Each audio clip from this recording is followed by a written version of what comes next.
It's really snowing, like the nice flakes right now, you know, like the nice crisp ones. This is pretty sweet.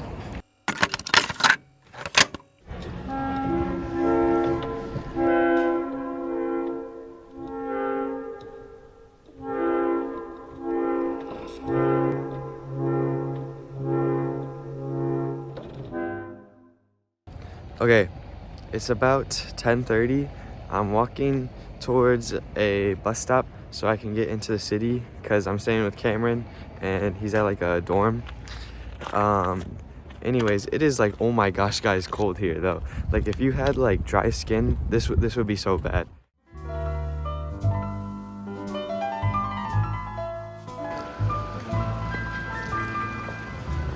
Okay, I'm gonna go into a museum now because I have to pee because like I think this cold has like shrunk my bladder. So actually the closest museum was the Swedish Royal Palace. Dude, this lady's got some serious firepower. Look at that, man. That's like some CSGO type stuff right there. Like, oh my gosh, guys. Okay, so the bathroom was multi-gendered, which definitely caught me off guard. But it was just a room with a bunch of stalls and sinks, so it's not too weird. Anyways, walking around this museum, I definitely learned a lot about Scandinavian history because growing up in the US, I just didn't like learn that much aside from the Vikings. So this was really interesting. For example, I did not know that Denmark and Sweden were like such big rivals back in the day. Like they had so much beef. Like it was probably better rivalry than the Bears and the Packers today. That's how much beef they had. Okay, just finished the tour of the palace. There's like 3 parts: the Kroner Museum, the the royal apartments, and the crown or the treasury. The treasury was pretty sick because like it wasn't like overwhelmingly big because like there wasn't too much in it, which is like a good thing because like when they like start spamming like 50 different rooms just full of like really cool paintings and pottery and like jewels, it like gets old. But there was a crown in there, like Eric's crown, and dude, the gems in that were like, it had me like that dude in Uncut Gems. Like I was like getting lost in the gems. That's how sparkly they were. Like it was so sweet. Anyways, I'm gonna get something to eat. Old school Middle Earth shit. Got a motherfucking dinosaur gym in this, man. The dinosaurs, that's right, the dinosaurs. So for lunch, I ended up getting tacos, and I know what you're thinking. Getting tacos in Stockholm is a little bit weird, but trust me, these are really good. Despite the presentation, like I like these a lot. I was considering getting more, but I had to go meet Cameron because we were going to the Abba Museum. And at this point in the video, I haven't really explained who Cameron is, but he's this guy I'm friends with who's studying abroad in Stockholm while I was studying in Madrid. Anyway, so at the Abba Museum, I think like the main attraction here is like the karaoke you get to do. As you can see here, Cameron and I are like a very coordinated duo.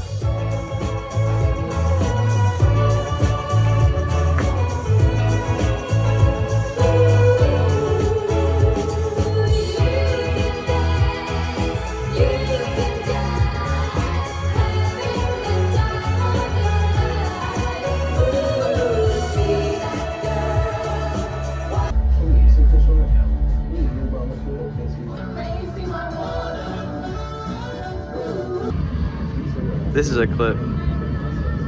So for dinner, we ate ramen at a place called Capybara, but it was spelled a little bit weird.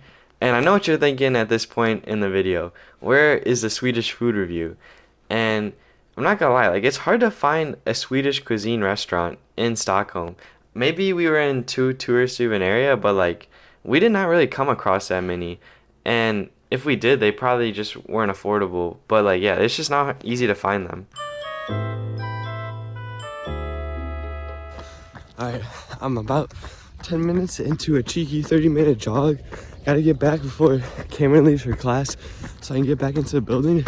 But it's like a sunny day out. It's pretty nice. Yeah, that's all I had to say actually, I think.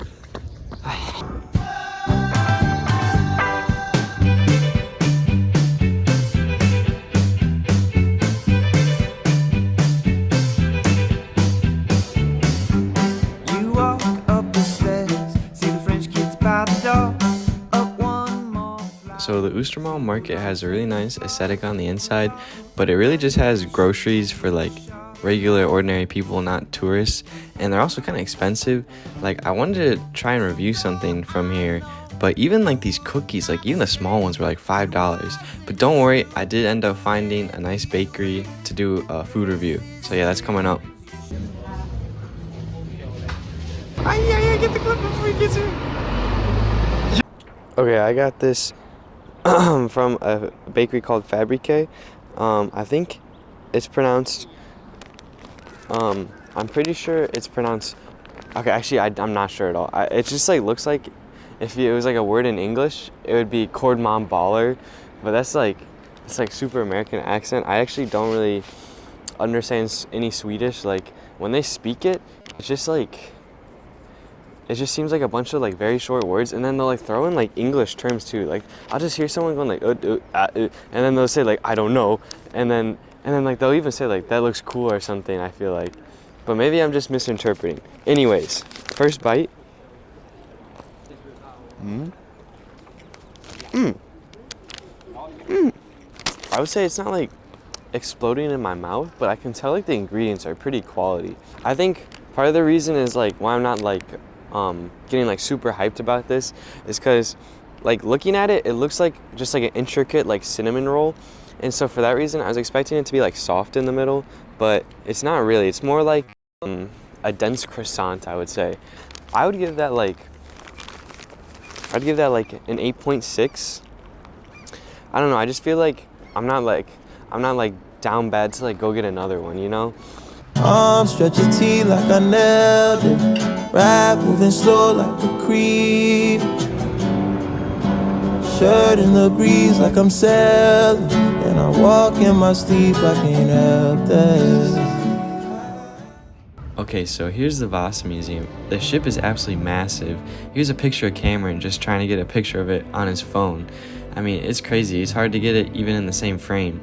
And what's even crazier is how well preserved it is. Basically, it sunk on its maiden voyage, and it sunk in the harbor too. Like, it didn't even make it that far. And then it was in salt water as well, so that helps like preserve the wood from rot. And the whole museum itself is very interesting, how they got it from the bottom of the harbor and how they're preserving it today. So overall, very cool museum. I like this one a lot.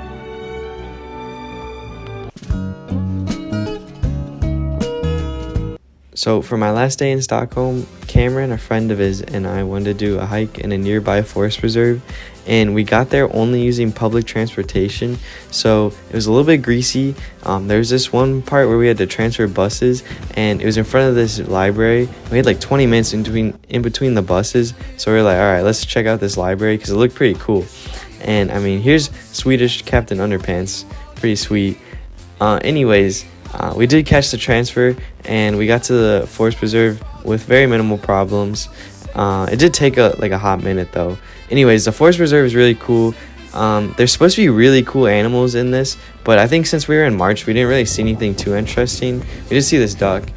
But the person working in the visitor center said also there's this area where a pyromaniac came by and like scorched a huge part of the forest. I think he overhyped this a little bit because it was really just like a playground's worth of area that was scorched. I mean, it's still like very bad. Like you shouldn't do that, but a little bit overhyped. Anyways, the way back was even worse because it started raining and we missed the last bus directly out of the forest preserve. So we had to walk like 2 miles before we got to the first bus stop. But it was still fun. Definitely worth the trip. Okay, it's like 3 a.m. I'm leaving Cameron's dorm, headed to the train station. I had a pretty solid experience. I would say that I wish I got to try Swedish meatballs at like more traditional place besides IKEA, but that's all right. Anyways, I'm headed to Oslo now. I actually don't even know what I'm doing in Oslo. I gotta like watch a YouTube video on what to do because I don't know. Yeah.